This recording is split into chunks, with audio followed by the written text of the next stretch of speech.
திரு K. Chellasamy, இலங்கை தொழிலாளர் காங்கிரஸ் உபதலைவர்.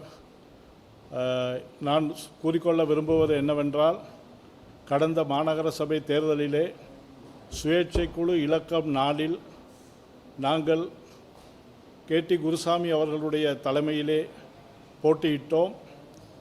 போட்டியிடுவதற்காக முன்பு நாங்கள் கே.டி. குருசாமி அவர்களிடம் எங்களுடைய கொழும்பு மாவட்ட அமைப்பாளர் கரு பத்மநாதன், சுப்பிரமணியம் ஆகியோர் சென்று அவரிடம் 2 ஆசனங்கள் பெற்றால் 2வது ஆசனம் இலங்கை தொழிலாளர் காங்கிரஸுக்கு கொடுக்க வேண்டும் என்ற நிபந்தனையின் பிரகாரமே நாங்கள் அவரோடு இணைந்தோம். தேர்தல் காலம் அவர் சொன்னார்கள், எனக்கு அடுத்தபடியான இடம் உங்களுக்கு ஒதுக்கப்பட்டிருக்கிறது, நிச்சயமாக உங்களுக்கு நாங்கள் தருவோம் என்று சொன்னார்கள். ஆகவே நாங்கள் தேர்தல் 23ஆம் தேதி ஆரம்பிக்கப்பட்ட பிரச்சாரம் 3ஆம் தேதி முடியும் போது சுமார் 10 நாட்கள் நாங்கள் மக்களை சென்று சந்தித்து மக்களுடைய பிரச்சனைகளை கேட்டு தீர்வை பெற்று தருவதாக கூறியதன் பலனாகத்தான் எங்களுக்கு மக்கள் 3640 வாக்குகளை அளித்திருந்தார்கள். அதே சமயத்திலே ஜனநாயக முறையிலே ஒரு முடிவை எடுப்போம் என்று தொடர்ந்து கூறி வந்த கே.டி. குருசாமி பழபுஷ்பநாதன் அவர்கள் 6ஆம் தேதி தேர்தல் முடிந்து 7ஆம் தேதி 2 ஆசனங்கள் பெற்றுவிட்டோம் என்பதற்கு பிறகு 7ஆம் தேதி இரவு 7 மணி அளவில் பிரைட்டன் ஹோட்டலிலே ஒரு கூட்டத்தை ஏற்பாடு செய்தார்கள். அந்த கூட்டத்திலே அவர்கள் 2 ஆசனங்களை அவர் குருசாமி அவர்கள் சொன்ன விதம் எப்படி என்றால், நானும் பல புஷ்பநாதனும் செல்வதாக தீர்மானித்திருக்கின்றோம், மாற்று கருத்துக்கு இடமில்லை, வேறு யாருமே இதை பற்றி பேசக்கூடாது என்ற ஒரு நிபந்தனையை அந்த இடத்திலே வைத்தார்கள். வைத்தபோது நாங்கள் முரண்பட்ட காரணத்தினால் 8ஆம் தேதி காலையில் சந்தித்து ஒரு முடிவெடுப்பதாக சொன்ன கே.டி. குருசாமி அவர்கள் தொடர்ச்சியாக இன்று வரை அதற்கான வாய்ப்புகளை வழங்கவில்லை. அவருக்கு நான் பல தடவை தொலைபேசியில் அழைத்தேன், வரவில்லை. தொலைபேசியில் செய்தி வைத்திருந்தேன், அதற்கும் பதில் இல்லை. என்னுடைய உரையை வீடியோ மூலம் அனுப்பியிருந்தேன், அதற்கும் பதில் இல்லை. எதற்குமே எங்களுக்கு பதில் கொடுக்கவில்லை. ஆனால் நாங்கள் களத்திலே நின்று தேர்தலிலே சந்தித்து நாங்கள் பெற்ற வாக்கின் மூலமாக ஒரு ஜனநாயக முறையிலே நாங்கள் 1வது ஆசனத்தை கே.டி. குருசாமி தலைவர் என்ற முறையிலே அவர் எடுத்திருந்தால் அதுக்கு நாங்கள் ஆட்சேபனை தெரிவிக்க நாங்கள் முன்வரவில்லை. 2வது ஆசனம் என்பது ஏனைய கட்சிகள் இன்று ஏனைய கட்சிகள் வாக்கின் அடிப்படையிலே தான் அந்த ஆசனங்களை பகிர்ந்தளித்திருக்கின்றார்கள். அப்படி பார்க்கும் பொழுது 2 ஆசனங்களும் மக்களிடம் சென்று வாக்கு கேட்காமல் மக்களுடைய பிரச்சனையை தெரியாதவர்கள் அந்த ஆசனத்தை வைத்துக்கொள்வது என்பது எந்த விதமான நியாயமில்லை. அதற்கான பேச்சுவார்த்தையை நாங்கள் எத்தனையோ தடவை கேட்டபோது கூட அது புறக்கணிக்கப்பட்டது தான் உண்மை. எங்களோடு அவர் 2 ஆசனங்கள் பெற்ற பின்பு எந்த விதமான தொடர்பும் கிடையாது. ஆகவே இதற்றை நாங்கள் எங்கு சென்றாலும் உங்களுக்கு வாக்களித்தோம், உங்களுக்கு ஆசனம் கிடைத்து விட்டதா என்று கேட்கும்போது நாங்கள் மிகவும் ஒரு துரதிர்ஷ்டம் வசமாக ஏமாற்றப்பட்டிருக்கின்றோம். திட்டமிட்டு ஏமாற்றப்பட்ட செயல்.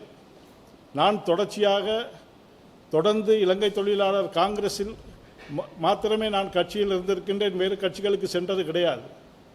ஆகவே இலங்கை தொழிலாளர் காங்கிரஸ் எனக்கு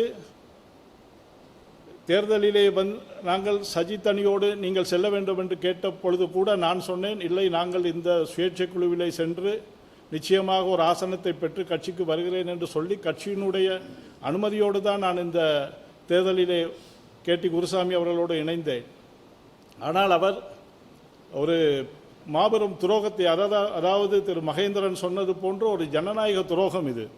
காரணம், யாருக்கு போய் யார் ஆட்சி அமைப்பதற்கு நாங்கள் எங்களுடைய அந்த 2 ஆசனங்கள் 2 வாக்குகளையும் வழங்குவது என்பதற்கு அப்பால் நாங்கள் ஆரம்பத்திலே நாங்கள் மக்களிடம் சென்று நாங்கள் சுயாதீனமாக இயங்குவோம், நாங்கள் யாருக்கும் எந்த கட்சியுடனும் எங்களுக்கு கூட்டு கிடையாது என்ற ஒரு பிரச்சாரத்தை தான் மக்கள் மத்தியிலே நாங்கள் கொண்டு சென்றோம். அந்த நம்பிக்கையின் பிரகாரமே எங்களுக்கு அந்த வாக்கு கிடைத்தது. நகரசபையில் ஏற்கனவே நானும் நகரசபை உறுப்பினராக இருந்திருக்கின்றேன், திரு மகேந்திரனும் இருக்கின்றார்கள். அங்கு ஆளுங்கட்சி எதிர்கட்சி என்ற வேறுபாடு கிடையாது. எங்களுக்கு உண்டான அந்த பன்முகப்படுத்தப்பட்ட நிதி நாங்கள் ஆளுங்கட்சியில் இருந்தாலும் எதிர்கட்சியில் இருந்தாலும் எங்களுக்கு ஒதுக்கப்படும். அவற்றை கொண்டு நாங்கள் மக்களுடைய பிரச்சனையை தீர்க்க முடியும். இவர்கள் அவசரமாக இன்னும் சபை கூட்டப்படவில்லை, யாருக்கு அதிகாரம் இருக்கிறது என்ற ஒரு நிலை தெரியும்பதற்கு முன்பு வேகமாக 2-3 நாட்களிலே அந்த முடிவை அவர்கள் எடுத்திருக்கின்றார்கள் என்றால் அது எங்களோடு கலந்து பேசி நிச்சயமாக எடுத்திருக்க வேண்டும். அதுதான் ஒரு ஜனநாயக முறையாக கருதப்படும். ஆகவே முற்றுமுழுதாக ஒரு துரோகம். கொழும்பிலே வாக்களித்த மக்களுக்கு, நாங்கள் சென்று வாக்கு கேட்டு எங்களை நம்பி வாக்களித்த மக்களுக்கு, மகேந்திரன் சொன்னது போன்று ஒப்பந்த அடிப்படையில் நாங்கள் அவரிடம் ஒப்பந்தம் நம்பிக்கையின் பேரிலே சென்ற காரணத்தினால் நாங்கள் போய் மக்களிடத்தில் ஓட்டு கேட்கிறோம். அவர்கள் எங்கள் மேல் உள்ள அந்த நம்பிக்கையிலே தான் வாக்களித்தார்கள். அதே போன்று இவருடைய வார்த்தையும் எங்களுடைய வார்த்தையும் ஒரு உடன்பாடு ஏற்பட்ட காரணத்தினால் தான் நாங்கள் அவரோடு இணைந்து போட்டியிட்டோம். ஆனால் இன்று மாபெரும் துரோகத்தை செய்திருக்கின்றார்கள். அதன் முதல் கட்டமாக நாங்கள் இன்று எங்களுடைய பத்திரிகை இது மீடியாவுக்கு நாங்கள் தெரிவித்துவிட்டு திங்கட்கிழமை நாங்கள் எலெக்ஷன் கமிஷனரிடம் இது சம்பந்தமாக எங்களுடைய ஒரு கம்ப்ளைனை நாங்கள் வைக்கின்றோம். ஏனென்றால் எங்களுடைய அந்த ஒப்ஜெக்ஷனை அவர்களுக்கு தெரிவிக்க வேண்டிய பொறுப்பு, ஆனால் அது பிறகு சட்டம் என்ன சொல்கிறது என்பது எங்களுக்கு தெரியாது.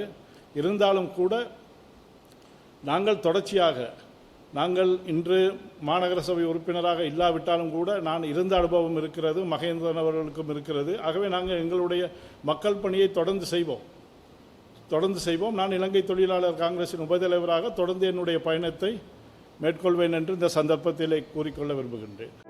மெல்டால் விஸ்வாசனீய சாதனை.